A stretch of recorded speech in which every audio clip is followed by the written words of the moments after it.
Merci d'être venus nous rejoindre nombreux pour cette présentation. Je suis accompagné de Sandra. Bonjour à tous. Donc, je suis moi-même le directeur général de la société NP6 et Sandra est notre directrice marketing. Et on va vous présenter, donc vous pouvez nous suivre sur Twitter ou réagir. Et on va vous présenter assez brièvement NP6, assez brièvement parce que ce qui va être le plus important, c'est finalement notre présentation de la partie Customer Data Platform, CDP. On va vous détailler le what, le why, le how finalement de ce que l'on fait dans ce domaine. Et ensuite la présentation d'un use case, le use case d'une société qui s'appelle PerfectStay, qui est une société spécialisée dans le voyage. Je ne sais pas si vous la connaissez, elle est pas mal en vue ces dernières semaines, ces derniers mois. Elle a fait de grosses levées de fonds et elle travaille avec nous depuis 3 ans et elle nous a accompagnés sur depuis la naissance de cette entreprise dans son appropriation finalement et de la donnée et du média, notamment du média email. Alors NP6, c'est une société qui existe depuis 20 ans. Alors, 20 ans dans l'activation marketing. Est-ce que vous connaissez... qui connaît NP6 dans la salle? Est-ce que vous avez levé la main? Tous? Pas tous? 1, 2, 3, 10. Mail Performance, est-ce que ça vous dit quelque chose? Mail Performance, ça vous dit plus rien? Mais finalement, c'est pas mal. Il y a 20 ans, et pendant ces 18 dernières années, la société s'est appelée par le nom de son produit qui s'appelait Mail Performance. Et aujourd'hui, l'entreprise et le produit s'appelle comme le nom de l'entreprise, c'est-à-dire NP6 Conversational Marketing. Et donc ça fait 20 ans qu'on propose des solutions de marketing digital. Et depuis 5 ans qu'on travaille sur la partie data management. Donc le produit qu'on va vous présenter, la solution, la façon dont on peut gérer la donnée avec une Customer Data Platform, eh bien ça fait 5 ans qu'on travaille sur ces sujets-là. Notre mission, NP6, c'est accompagner, alors c'est la mission qu'on vous présente, mais c'est la mission qu'on présente aussi en interne. C'est pourquoi est-ce qu'on fait les choses? Eh bien c'est pour ça. C'est pour accompagner les directions marketing et relations clients des entreprises en les équipant d'une plateforme leur permettant d'orchestrer simplement, en totale autonomie et sur plusieurs canaux, la relation avec leurs clients. Et on va voir comment c'est possible avec les assets technologiques qui sont les nôtres. Je vous laisse le temps de bien le... Parce que c'est ça qu'on doit faire hein, à la fin. 400 marques nous font confiance sur ces périmètres-là. Tout ou partie du périmètre. Ça peut être data plus activation. Ça peut être data plus activation plus création. Création au sens création des messages. Et là, vous avez un exemple de quelques-uns des clients qui nous font confiance et qui sont pluridisciplinaires. Enfin, on se retrouve avec des activités qui sont diverses et variées. On a effectivement des points forts.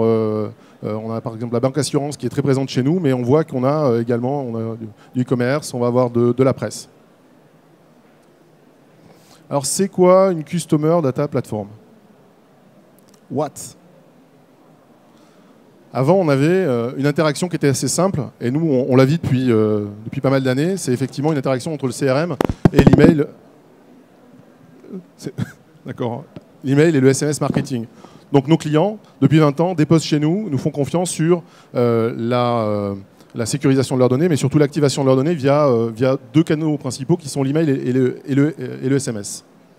À cela, on a rajouté finalement une intégration dans laquelle on doit donner des réponses. On doit dire finalement l'action que tu as menée avec cet email ou avec ce SMS, il a eu telle incidence, et donc on va fournir un analytique. Je vous fais un peu l'histoire de comment on en est arrivé là et comment vous y êtes arrivé également, puisque pour certains d'entre vous, vous utilisez ces médias depuis de nombreuses années. Ensuite, on a vu l'interaction évidente du web dans cette équation, qui vient lui-même apporter sa brique analytique, qui va elle aussi enrichir toute cette connaissance. Puis enfin, on a d'autres data players qui vont apporter de la third party, de la seconde partie, qui vont venir mieux connaître, qui vont nous permettre de mieux connaître et de mieux orienter, mieux cibler nos clients. Et puis après, tout s'accélère. Et là, ça devient très très compliqué, parce qu'on a multitude d'offreurs, de technologies finales, de scoring, d'activation, de segmentation. Et il faut s'y retrouver. L'objet d'une DMP, pour vous rendre heureux et puis rendre heureux nos clients, donc vos clients finalement, c'est de leur apporter une solution dans laquelle on va arriver à faire un ciblage qui soit qualitatif et une expérience pour au final avoir une expérience utilisateur qui soit pertinente. En fait, ça illustrait, si Pardon. tu veux revenir, c'est quand on y arrive à faire ça, c'est un peu l'effet waouh quoi. Quand on arrive à connecter tous ces écosystèmes qui sont quand même extrêmement compliqués, je pense que le marketeur est très content. Le pendant, si tu veux, c'est que on se retrouve dans une situation où j'ai un bout de la data qui est un petit peu partout. J'ai un bout de mon profil client qui va être dans mon outil d'email marketing, un bout qui va être dans mon CRM, et c'est très compliqué d'avoir cette vision unifiée où je vais pouvoir récupérer l'ensemble du comportement, l'ensemble de ses habitudes, de ses souhaits et de sa donnée de CRM. Et donc la solution, c'est l'agrégation. Enfin, en tout cas, c'est la concentration. La concentration autour d'une Customer Data Platform. Customer Data Platform, ça peut porter... c'est une appellation qui est assez récente, finalement. On est un peu dans le domaine de la digitalisation du CRM, mais finalement, c'est un terme qui est assez récent, assez neuf, de récupération, de récolte de l'ensemble de ces éléments hétérogènes, de ces données hétérogènes au sein d'un même repository. Et de l'interaction de ces différents éléments. C'est-à-dire quand j'amène une donnée, elle n'est pas définitivement apportée puis froide. Elle est apportée puis consolidée. L'individu, alors on est très, nous, customer-centric, c'est bien le terme, hein, Customer Data Platform. On est très customer-centric, c'est-à-dire que l'individu que vous avez dans votre base de données, il va vivre, il va évoluer avec vous, avec les médias, avec les contenus que vous allez lui apporter, avec l'apport que vous allez avoir d'autres sources, finalement, qu'on va pouvoir consolider et préciser finalement son profil. Alors, sur le marché, pour les marketeurs, c'est assez compliqué de s'y retrouver dans tous ces acronymes CDP, DMP, Marketing Automation. En fait, quand on prend la CDP au sens pur du terme, c'est une capacité à centraliser la donnée et à construire une vision customer-centrique, sur laquelle je vais rajouter une couche d'intelligence. Une CDP, normalement, n'active pas, c'est-à-dire qu'elle va se connecter à des écosystèmes tiers pour envoyer des segments d'audience en vue de l'activer dans des outils qui vont être externes à la CDP. Nous, on a un positionnement un petit peu particulier, c'est que comme on vient de l'activation marketing, on propose en fait une Customer Data Platform qui intègre cette activation native, email, SMS, et qui intègre les réseaux sociaux par exemple, mais aussi d'autres canaux. Ce qui permet aux marketeurs d'avoir vraiment une vision sans couture de la data à son activation et à la récupération du comportement des utilisateurs en vue d'enrichir son référentiel client unique.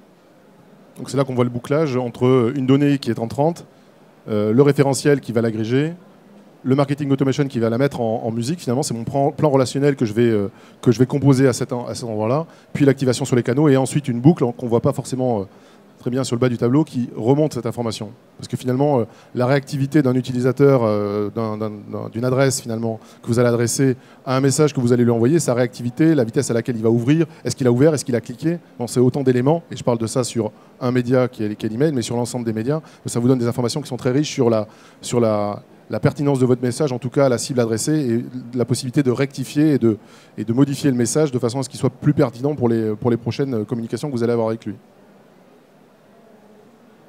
Alors pourquoi une Customer Data Platform? Donc on l'a vu par la fonction, donc ça sert à agréger, mais finalement pourquoi est-ce que j'en mettrai, est-ce que je passerai à cette approche-là? Parce que ça me permet de prendre conscience de mon asset data. Dans une entreprise, on l'a vu, il y a un nombre assez considérable de dispositifs, de collecte d'informations à tous les points de contact qu'on va avoir avec lui, qu'ils soient internes d'ailleurs à l'entreprise ou externes, des tiers avec lesquels on travaille, une plateforme de e-commerce, un CRM externalisé, donc des choses qui ne sont pas forcément en totale maîtrise de l'entreprise et qui sont surtout éparses. L'idée, c'est de la récolter et de prendre conscience de ce capital. C'est-à-dire quand on parle de capital data, c'est bien, comme le capital financier, c'est de quoi est-ce que je dispose réellement pour pouvoir activer. Et on va aller chercher dans ce capital ensuite, qu'est-ce que je vais pouvoir faire avec ce capital. Si vous n'avez pas de capital, je ne vous l'apprends pas. Si vous n'avez pas de capital financier, ça va être compliqué pour acheter quoi que ce soit, pour acheter une maison, pour créer une entreprise. Bon. Mais le capital data, c'est un peu pareil. Et quand on ne l'a pas, on va essayer de l'acquérir. Donc l'acquérir, ça veut dire 1, regarder en interne ce que l'on a à disposition, 2, le composer et le créer quelque part. Et donc créer des programmes de fidélisation ou voire l'acquérir en allant acheter de l'information tout en respectant bien évidemment le RGPD, mais l'information qualifiante qui va vous permettre de mieux connaître finalement les individus avec lesquels vous commercez. Alors, l'illustration de ce petit visuel disquette, C'est aussi pour illustrer que le fait que quand on choisit une Customer Data Platform ou un outil de centralisation de la donnée customer-centrique, il y a un certain nombre de nettoyages à faire pour être notamment RGPD compliant. C'est-à-dire quand un client nous demande de centraliser sa donnée, on va avoir une première étape où on va aller regarder l'ensemble de ces flux et conserver uniquement les cibles qui ont été en interaction avec la marque. Donc il y a un premier nettoyage qui est essentiel pour les marques, pour bien travailler, être RGPD compliant, et forcément ça tient plus sur ce support. Voilà, alors on pourrait croire qu'effectivement, alors on est tous soumis à cette réglementation, et on pourrait croire qu'effectivement, enfin, peut-être que vous êtes de super bons élèves, tous, et que vous avez vraiment travaillé le dossier et le sujet de façon très appliquée. J'en vois qui baissent la tête, j'imagine que c'est pas tout à fait nickel. Bon, eh bien rassurez-vous, vous n'êtes pas les seuls. Et vous n'êtes pas les seuls, et on rencontre effectivement une quantité des interlocuteurs avec lesquels on travaille qui se trouvent dans une situation d'interrogation, quand même, encore aujourd'hui, sur la donnée, celle que je peux utiliser, celle que je peux plus utiliser, celle que je peux réactiver ou que je ne peux pas réactiver. Et on apporte effectivement, on a aussi cet apport en conseil, en accompagnement de data cleaning, cleansing, pour bien retirer finalement une information qui est une donnée qui est à la fois utile mais aussi légale. Activer et enrichir son capital data. C'est le cycle de vie en fait. J'ai une information que je vais avoir dès la première interaction, et puis le cycle de vie que vous connaissez finalement de travail en collaboration avec votre client pour le coup, et la connaissance que vous allez acquérir. Non seulement la connaissance que vous allez acquérir au fil de l'eau, au fil du cheminement, mais aussi la donnée qui, en interaction, va vous permettre de consolider le profil pour arriver jusqu'à une connaissance parfaite de ce profil. Et finalement, l'ultime, finalement, ce que vous recherchez à tout prix, finalement, c'est quand vous êtes dans une phase d'attrition, où vous êtes en train de perdre le client, ou en perte de vitesse sur une population de clients, mais de repartir sur une phase d'acquisition, sur une phase de consommation finalement de ce consommateur ou de ce lecteur ou de cet adhérent, enfin toutes les possibilités finalement en fonction de votre métier. On est bien dans un nouveau paradigme qui est que, et on l'a bien connu, on est passé du campagne-centrique au customer-centrique. Campagne-centrique, c'est je pousse une information, je la diffuse, j'ai pas d'interaction ou peu d'interaction, et c'est le même message pour tout le monde, au customer-centrique. Et pour arriver à cette situation qui est la nôtre aujourd'hui, concrètement, la mienne, la vôtre, également en tant que consommateur, effectivement, je suis obligé d'avoir cette connaissance multiple. Si j'ai pas cette connaissance multiple, je vous connais pas bien. Si je vous connais pas bien dans les médias que vous avez l'habitude de consommer, dans les habitudes de consommation que vous avez chez moi, et que je ne fais pas le rapprochement en fait entre ces différentes sources de données, je vous connais pas bien, et vous allez me reprocher à un moment de pas bien vous connaître et de vous envoyer un message qui vous correspond pas. Et c'est là qu'on arrive sur on peut arriver par exemple, notamment à des saturations de médias où je persiste à vous envoyer un message, une information sur un média sur lequel vous ne m'attendez pas. Vous ne supportez pas me voir sur, par exemple, vos réseaux sociaux. Parce que vous considérez, vous, consommateur, que sur ce réseau social, vous n'avez pas à recevoir ce type d'information. Et je le sais comment ? Je le sais parce que je vous connais bien. Et si je ne vous connais pas, je vais faire des erreurs sur les canaux que je vais adresser et la façon dont je vais vous parler. On est aussi dans juste pour compléter, effectivement, on passe du push au pull, c'est-à-dire que c'est vraiment le user, le customer qui va, par son comportement, nous indiquer ce qu'il attend. Donc on est vraiment dans une autre logique, et en interne, dans les services marketing, c'est aussi une difficulté parce qu'il faut avoir cette transition dans les méthodes de travail. On ne fait plus des segmentations, on va avoir un ciblage qui va être beaucoup plus comportemental, très automatisé. Et ça, dans les entreprises, c'est parfois long à mettre en œuvre et changer les mindsets par rapport à ce nouveau paradigme.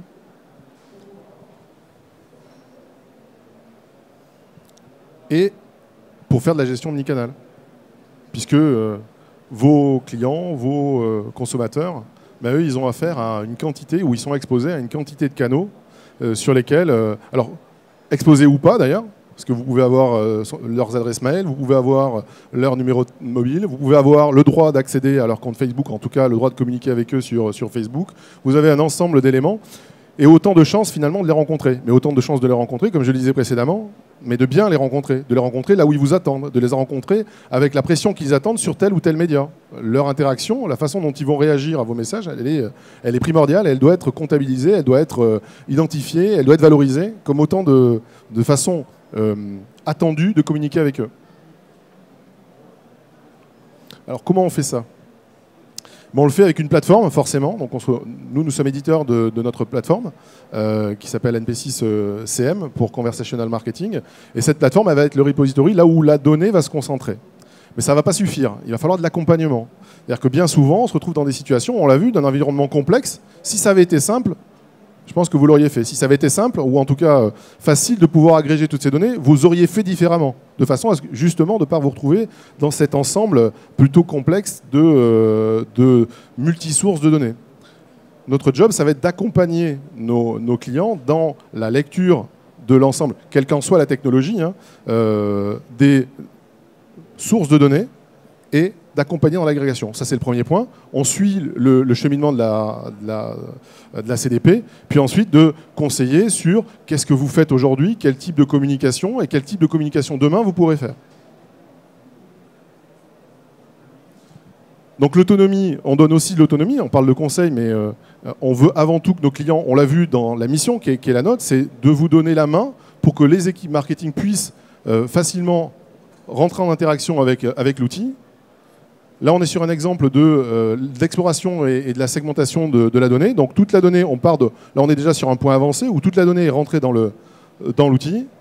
Et je vais pouvoir composer ma segmentation en fonction d'éléments qui sont ici, qui ne seront probablement pas les mêmes que ceux que vous allez intégrer, mais qui sont finalement la liste exhaustive des informations qui ont été rentrées dans l'outil. Ça peut être des dates de naissance, ça peut être des noms, ça peut être des dates d'achat, ça peut être des montants d'achat, ça peut être Et ensuite, on va pouvoir travailler sur la périodicité d'achat, la date d'anniversaire. On va voir un cas tout à l'heure d'anniversaire. Comment est-ce qu'il est géré dans la plateforme. Et rentrer dans une finesse, une vraie finesse. Donc, vraie finesse veut dire finesse également dans les scénarios que je vais mettre en place. Parce que je ne vais pas parler de la même façon à quelqu'un à qui je vais fêter son 60e anniversaire, comme ça va être le cas que l'on va voir après, ou son 30e anniversaire, ou l'enfant de la personne ou l'anniversaire d'un enfant, par exemple. Ça bug un peu. Comment ? Ça bug un peu. Ça bug un peu, on passe. Et c'est là que je vais faire effectivement un scénario, mais qui peut être le même dans sa forme, mais totalement différent dans son fond, c'est-à-dire dans les messages que je vais transmettre, parce que justement, je ne suis pas sur la même personne en face de moi, pas pour le même anniversaire, pas pour le même contenu à destination d'une personne qui aura 60, 30 ou 15 ans. L'automation, il peut être descriptif. Donc descriptif, c'est je fais une segmentation objective sur une population dans ma CDP, les hommes, les femmes d'un certain âge, et je pousse une information qui va être personnalisée en fonction de ces éléments objectifs. Elle peut être réactive, donc ça c'est c'est très intéressant parce que c'est là qu'on va être en interaction avec une connaissance de l'individu sur un état on va le voir assez précisément par la suite sur un cas comme Perfexté où on est dans une réaction. J'ai un abandon de panier, un abandon de paiement, une visite sur un site web. Là, on est sur du triggering. Donc, ce n'est pas un élément que j'avais au préalable dans mon système d'information. C'est une information nouvelle que je viens d'acquérir, qui est dans l'utilisation que vient de faire le client. On pourrait dire événementiel, en fait. Événementiel. Ouais. Et cet événement, je vais l'interpréter et lui donner une contrepartie qui va être une réaction. À ce moment-là, on rentre dans un niveau de dialogue. Puisque finalement, on va un peu loin dans cette approche, mais quelque part, quelqu'un qui est arrivé sur votre site, alors vous n'êtes peut-être pas tous e-commerçants par ailleurs, mais qui est arrivé sur un site, qui a commencé à remplir un panier et qui a arrêté. Que vous veniez lui dire pourquoi est-ce que tu as arrêté ton panier, c'est un échange, c'est une discussion. Il a commencé une discussion et vous continuez, vous prenez le relais sur cet échange.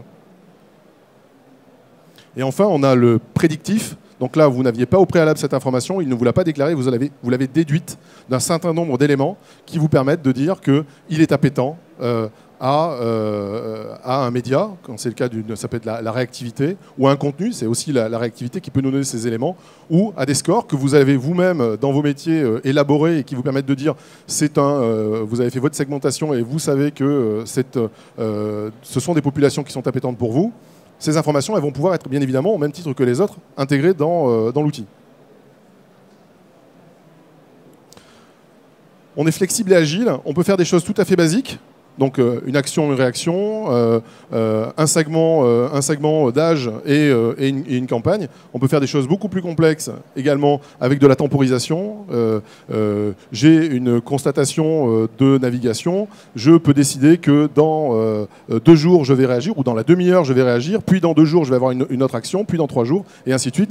Et nourrir le scénario de cette interaction. Alors, juste... Pardon. En fait, ce sont les points importants, enfin, qui nous semblent importants si vous devez choisir une plateforme.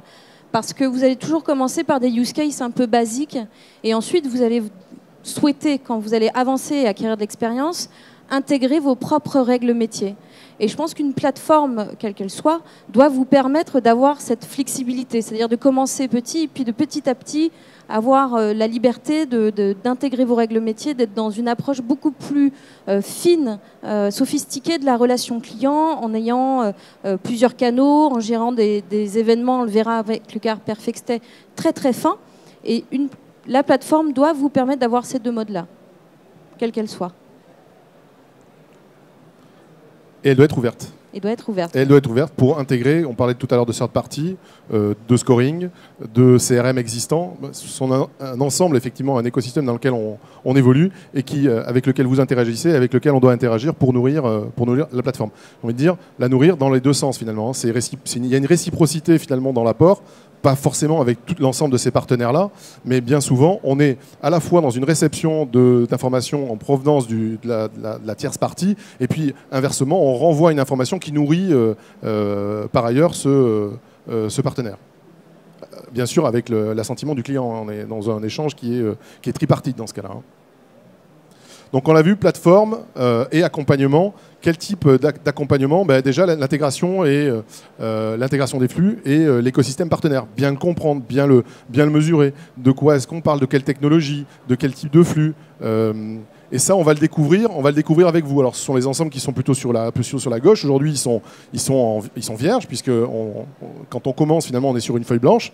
Et la première des découvertes, ça va être ça. Ça va être de savoir ce que vous avez, quel est votre asset data, et de le valoriser au mieux, comme on l'a vu, pour créer ce capital data. Nous, ce qu'on va vous apporter, c'est la possibilité, effectivement, de taguer votre site internet pour collecter des informations qui peuvent être des informations transactionnelles, qui peuvent être des informations navigationnelles de tout type, qui vont permettre de caractériser vos individus en base, et la réactivité une fois qu'on aura mis en place. Ça, c'est la plateforme qui fournit une information qualitative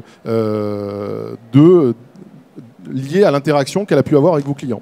Le reste, c'est effectivement votre info. Et toujours pour respecter le RGPD et le principe de minimisation, il est important, quand concrètement vous allez mettre en place un projet de ce type, de repartir de vos use cases. C'est à partir de là, à partir des programmes relationnels et marketing que vous souhaitez mettre en place, de la personnalisation, du ciblage, que nous allons réfléchir vraiment aux données dont vous allez avoir besoin dans la plateforme, pour ne prendre effectivement uniquement ce qui va être intéressant, ce qui va vous servir à faire tourner, mettre en œuvre vos programmes relationnels. Donc il y a une vraie logique, et ça c'est vraiment, avant de commencer ce type de projet-là, se poser, écrire ces use cases concrètement, c'est vraiment une étape essentielle qui va permettre vraiment au projet de bien se dérouler.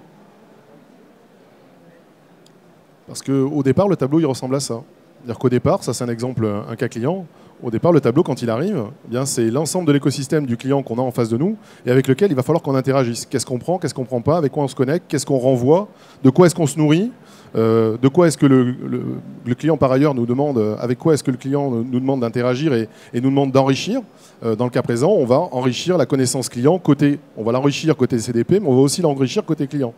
Et on voit qu'on interagit avec d'ailleurs un certain nombre d'entreprises qui sont ici, qui sont des éléments hétérogènes exogènes à NP6, notamment l'appel sortant. On a parlé de médias, c'est vrai qu'on parle beaucoup, et nous on a un natif, un historique très email, mais l'information que je mets dans mon programme relationnel, elle va arriver à des activations de canaux qui sont le papier, l'envoi d'un courrier, l'appel d'un téléconseiller. Ces éléments-là viennent s'intégrer et viennent à la fois recevoir une information en provenance d'NP6CM qui lui dit tu dois appeler telle personne qui a eu tel programme relationnel déjà auquel on l'a exposé, telle communication, voilà sa dernière communication, voilà celle à laquelle elle réagit. Toi, opérateur, c'est le moment que tu l'appelles. Tu l'appelles 3 jours après, exemple simple, hein, tu l'appelles 3 jours après la réception de l'email sur lequel il a cliqué, par exemple. Puis il y a toute une logique aussi de... Ce qui est compliqué dans des environnements complexes comme cela, c'est qu'on n'a pas envie de modifier un système d'information qui est déjà en place, qui est déjà complexe. Donc l'idée, c'est de trouver aussi un partenaire qui soit en capacité de venir s'interfacer avec mon système de données sans que j'ai à modifier quoi que ce soit dans mes différents environnements.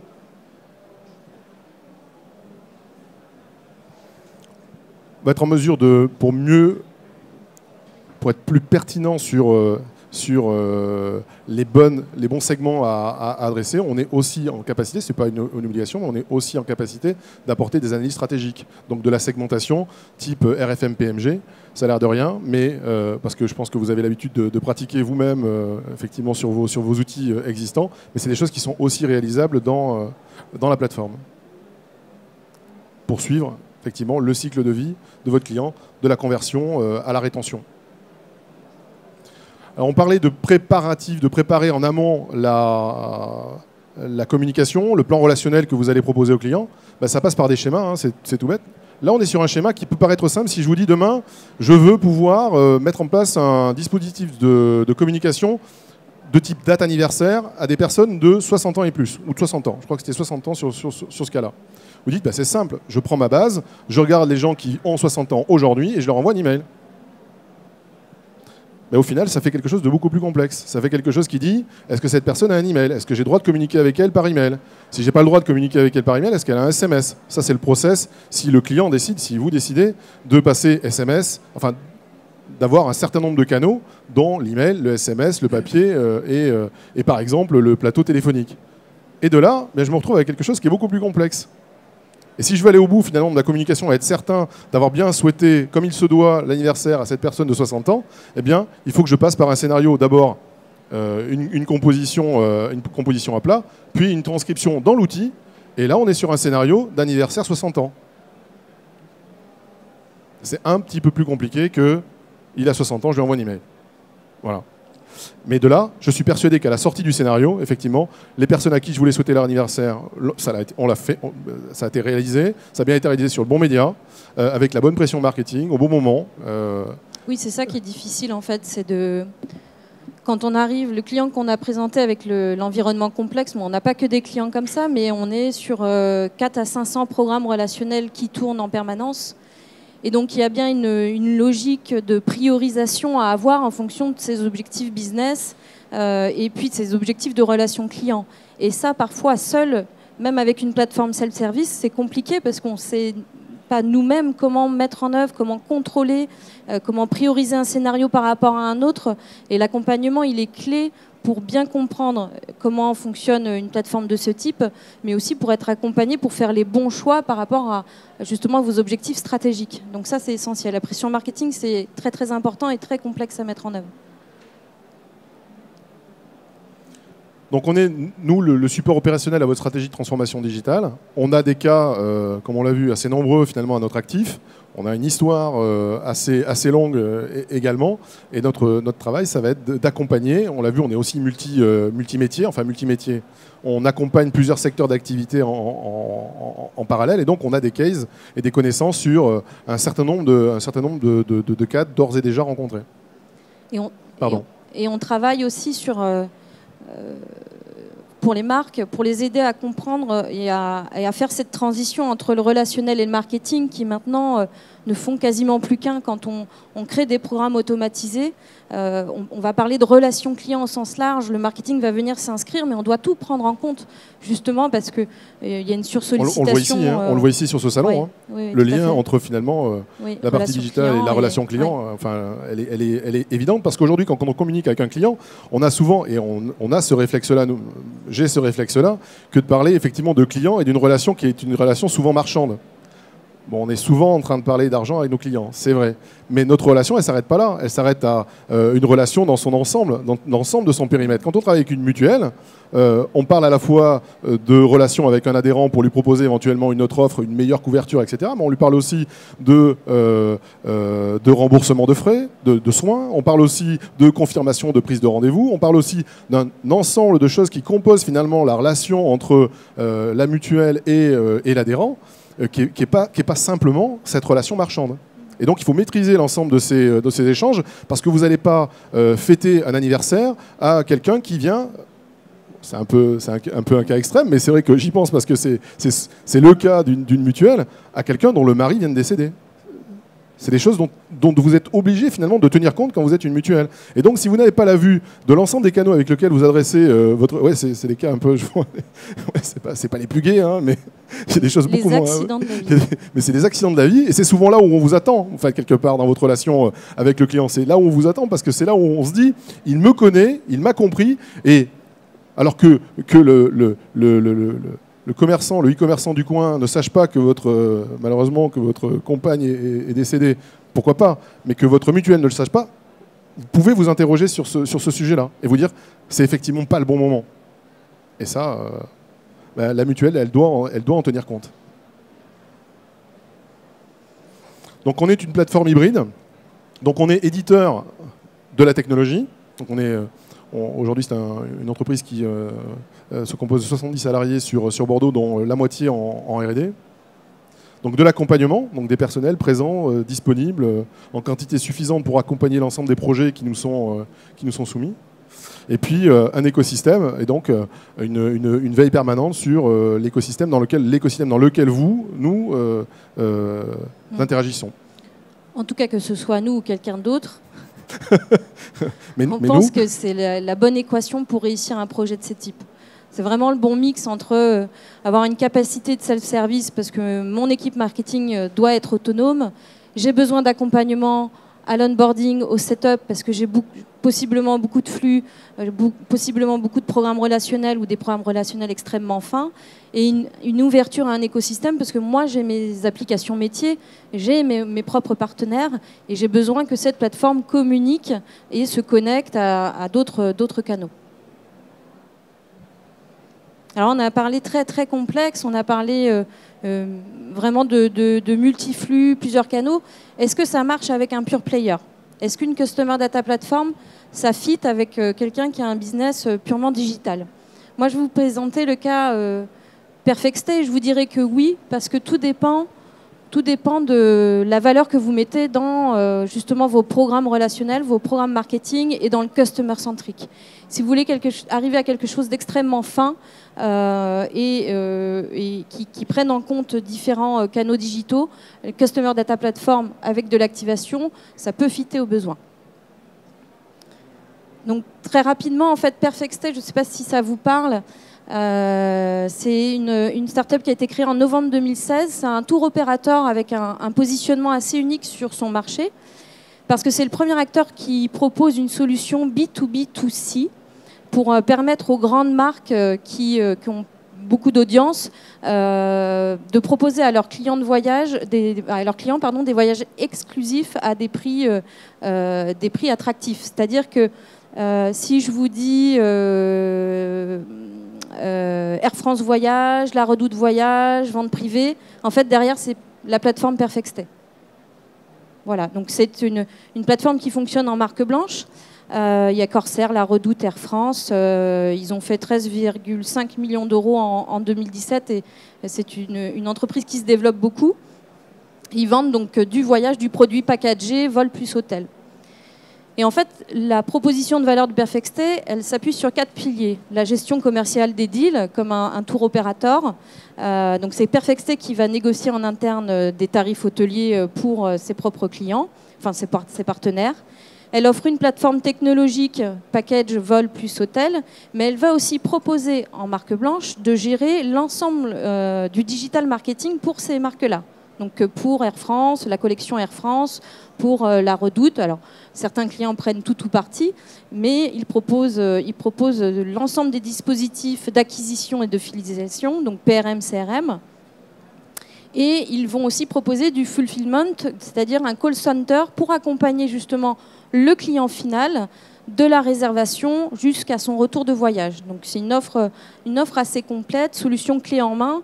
Et leur positionnement, en gros, c'est de proposer un business voyage à des grandes marques pour générer du chiffre d'affaires incrémental très très rapidement. Donc ils vont dupliquer des mécaniques PRM, CRM et puis leur plateforme technologique sur différents comptes. Donc c'est un principe de vente privée. D'accord. Donc, qui dit vente privée dit j'inscris mon email pour recevoir les offres exclusives. Donc, pour eux, l'email est vraiment le premier levier d'interaction avec leurs clients. Bon, on se doute bien que forcément, dans ce concept de vente privée, la pression relationnelle, marketing, elle est quand même assez importante. Et pour le coup, c'est intéressant pour Perfect-Stay de proposer justement à leurs clients en marque blanche de gérer cette expérience client-utilisateur pour justement mettre à profit de leur marque toute leur expertise, donc du premier clic du consommateur jusqu'au son retour de voyage. Donc l'email, c'est un peu leur Google à eux, c'est là où l'investissement est le plus important. Il n'y a pas d'autre levier d'acquisition d'ailleurs, hein. Quand ils travaillent avec un partenaire, quand on parle des marques, des programmes qu'on a cités précédemment, il y a une fourniture de la part du partenaire de la base. La base de travail, la base email, elle va être fournie par le partenaire. Et eux vont animer et travailler sur cette base-là. Mais ils n'ont pas d'autre levier. C'est-à-dire que le seul média avec lequel ils vont échanger avec le client du client, finalement, le B2B2C, bien c'est l'email. Après, il y a un peu de call center, mais ça vient. Mais ça, c'est le premier levier. Ouais. Alors, quand Perfect-Stay est venu nous voir en 2016, en fait, en gros, ils nous ont dit, voilà, on est en train de créer notre offre, parce qu'au départ, ils l'ont créée pour eux-mêmes, ça s'appelait perfectstay.com. On doit mettre en place, on va publier le site dans 2 mois, et en fait, on a besoin d'une Customer Data Platform opérationnelle, avec tous les programmes relationnels opérationnels dans 2 mois. Donc, le challenge, il était quand même important, mais on a réussi notamment à leur proposer différents scénarios qui rejoignaient justement cette problématique, donc de proposer une expérience utilisateur optimale via de l'automatisation, donc du cross-device évidemment. Parce qu'il y a 2 choses en fait pour Perfect-Stay. Aujourd'hui, 50% des visites sur les plateformes proviennent du mobile, mais 50% des réservations se font sur desktop. Donc ça, c'était important parce qu'ils avaient besoin de programmes relationnels qui puissent faire une passerelle en fait, entre les 2 univers. Et c'est ce que le retargeting, donc ça c'est une des possibilités de l'activation marketing et notamment de la Customer Data Platform, c'est ce que le retargeting permet de faire. Donc deux petits cases en fait, ici c'est qui peuvent paraître rien, mais dans les résultats on verra que le retargeting, pour eux, c'est 15% du chiffre d'affaires. Hein. C'est quand même super important. Ça paraît être des mécaniques assez basiques, mais c'est 15% du chiffre d'affaires. Donc ici, l'idée était juste de pouvoir retargeter toutes les personnes qui abandonnaient un panier, un devis, pardon, avec des temps d'attente entre chaque envoi adapté, évidemment, puisque la pression marketing, elle est par ailleurs extrêmement forte, avec un lien direct vers le devis qu'on retrouve. Donc ici, pour limiter la pression marketing, on va, quand on recherche un voyage, on va peut-être hésiter sur la destination, on veut une destination soleil, on va peut-être regarder 2-3 destinations. Donc ici, on a la personnalisation avec le contenu des 3 derniers devis consultés sur le site. Et ensuite, une personnalisation avec les 6 dernières ventes en cours qui correspondent au profil et à l'appétence du consommateur. Alors évidemment, on va vérifier quand on met en place ces scénarios de retargeting qu'il n'y a pas eu un achat entre-temps. Donc on va vérifier pour chaque produit, on va attendre le temps qu'il faut, on va aussi travailler la priorisation par rapport à d'autres programmes relationnels pour trouver évidemment le bon timing et faire que cette pression ne soit pas trop importante. Un autre case, c'est le retargeting sur abandon de paiement, où là, de la même manière, on a une personnalisation avec le contenu du panier, donc ça en temps réel. Ensuite, on a des timers, mais ça peut partir en temps réel. Et ensuite, une personnalisation de l'avis d'expert lié au produit. Donc on va aller s'interconnecter avec plusieurs catalogues distants pour récupérer cette information et faire la bonne personnalisation dans les mails.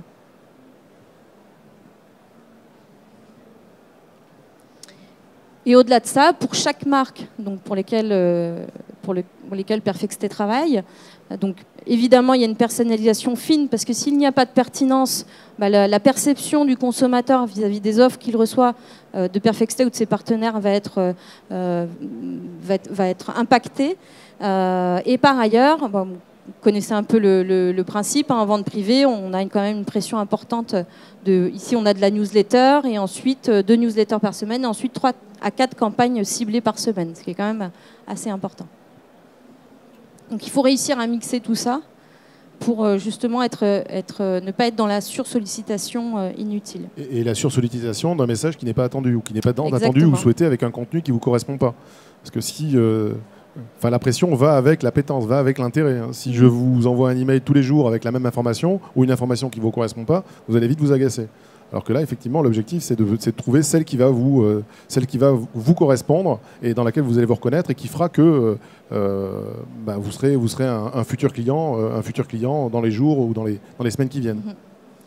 En gros, Perfexté, juste pour quelques métriques, c'est 9 comptes chez nous, 9 comptes différents, 9 partenaires adressés avec des Customer Data Platform en silo, évidemment, tout est traité séparément, avec des programmes PRM, CRM duplicables sur chaque marque adressée. Des flux de navigation web, avec la particularité qu'on reconstitue en fait le flux transactionnel à partir du flux de navigation web qu'on récupère. Donc on va aller chercher les produits, les montants et reconstituer un flux qui va permettre ensuite à Perfexté de faire des ciblages extrêmement fins dans l'interface. Voilà les catalogues produits évidemment pour la personnalisation des emails et petit ordre d'idée, donc ça c'est le nombre d'emails envoyés en 2018 via notre plateforme. Alors comme je vous disais, ça peut paraître un peu trivial, mais le retargeting chez eux, c'est pour ça que j'ai fait le focus sur ces 2 programmes, parce qu'il y en a plusieurs. Mais aujourd'hui, c'est extrêmement important. C'est 15% du chiffre d'affaires. Donc, vraiment, on se doit d'être extrêmement fin dans la personnalisation, dans les timers, comme je le disais, avec des taux d'ouverture à plus de 30%. Par rapport aux newsletters, on est à peu près à 20%. Donc, c'est un énorme levier de business qui a permis, là, sur les 2 dernières années, d'acquérir plus d'1 million d'utilisateurs à Perfexté. Donc la promesse est tenue. Et en gros, quand on leur demande pourquoi ils nous ont choisis, ce qu'ils mettent en avant, c'est la rapidité, l'agilité et la qualité de l'intégration, parce qu'il fallait aller vite. Et il fallait leur permettre aussi maintenant, quand ils ouvrent un nouveau partenaire, d'aller vite dans la duplication en fait, de leur PRM, CRM, modèle de base de données. La délivrabilité, parce que ça ne sert à rien si les mails n'arrivent pas en boîte de réception.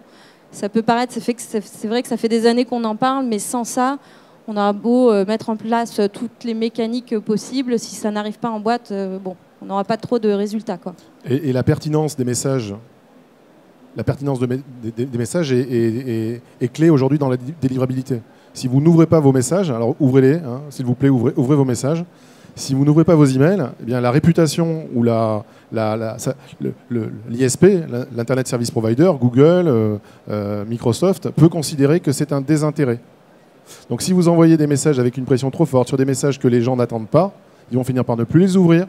Google ou autre ISP va décider que, lui, arbitrairement, cette information ne vous intéresse pas, et du coup l'annonceur, vous ne le verrez plus.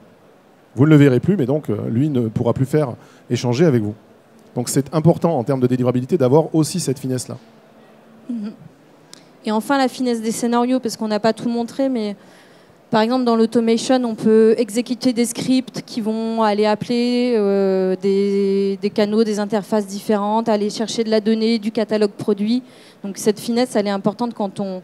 Vraiment, le canal, notamment email, mais tous les programmes relationnels sont importants pour la marque.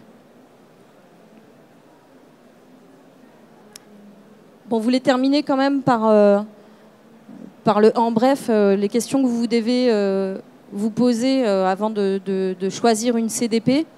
Il faut soi-même se poser les bonnes questions avec sa connaissance métier, savoir réellement quels sont les use cases, quelle est la place de la relation client dans mon entreprise, avant de se lancer dans ce type de projet.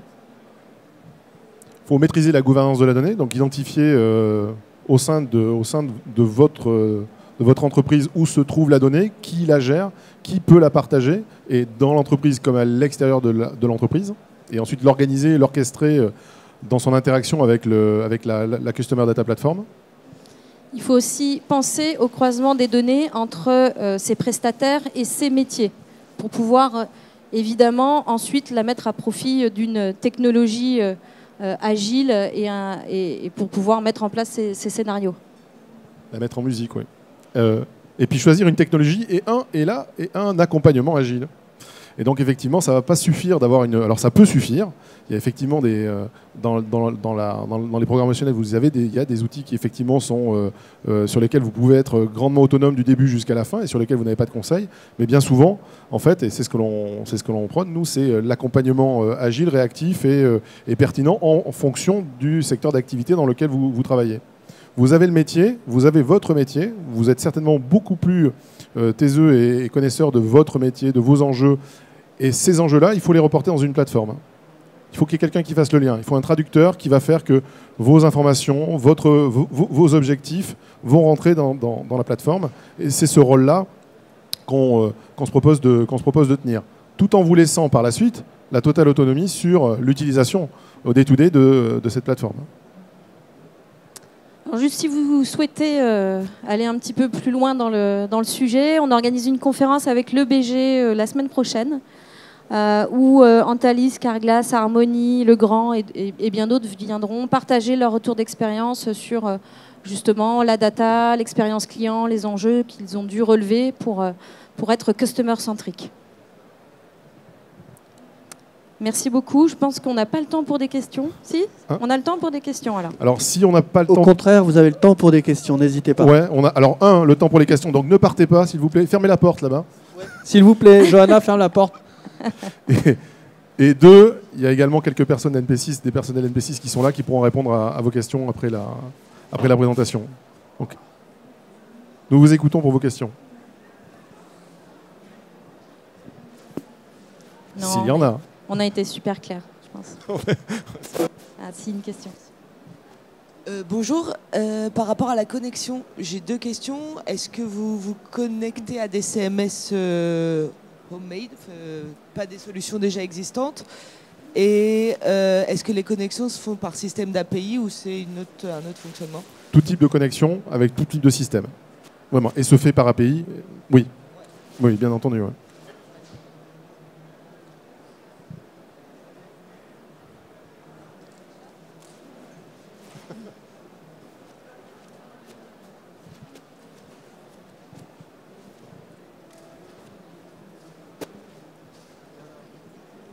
Bonjour. Bonjour. Donc dans votre plateforme, on paramètre les différents scénarios pour contacter nos clients. Est-ce que ça veut dire qu'on peut paramétrer toutes nos différentes campagnes, Facebook ou email ou autres, directement depuis votre plateforme? Alors on va pouvoir paramétrer, je réponds précisément à la question, on va pouvoir paramétrer l'interaction que l'on veut avoir sur une population avec les réseaux sociaux. On va avoir à la fois des canaux natifs d'activation, donc la composition d'un SMS, d'un email va se faire à l'intérieur de la plateforme. Il y a deux sujets finalement. Où est-ce qu'on programme et où est-ce qu'on construit? On programme dans la CDP. Donc la CDP vous permet de construire votre programme relationnel. À tel moment, j'envoie une information au plateau téléphonique, c'était mon exemple de tout à l'heure. À tel moment, j'envoie telle information à Facebook ou à Google. Là, j'ai temporisé et j'ai dit ce segment va aller dans les réseaux sociaux. Par contre, votre action dans les réseaux sociaux, la façon dont cette population accueillie, ce segment accueilli chez Google ou chez Facebook, va être traité avec quelle campagne, c'est vous qui allez le paramétrer dans les outils Google et Facebook. Merci.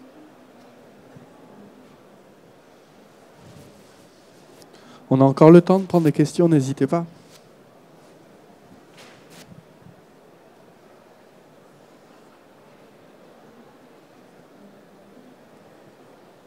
Bon, merci beaucoup. Merci. Et à votre disposition en suivant. Oui, et puis voilà, vous avez des livres blancs aussi sur notre site si vous voulez aller plus loin dans les use cases et la technologie. Merci beaucoup.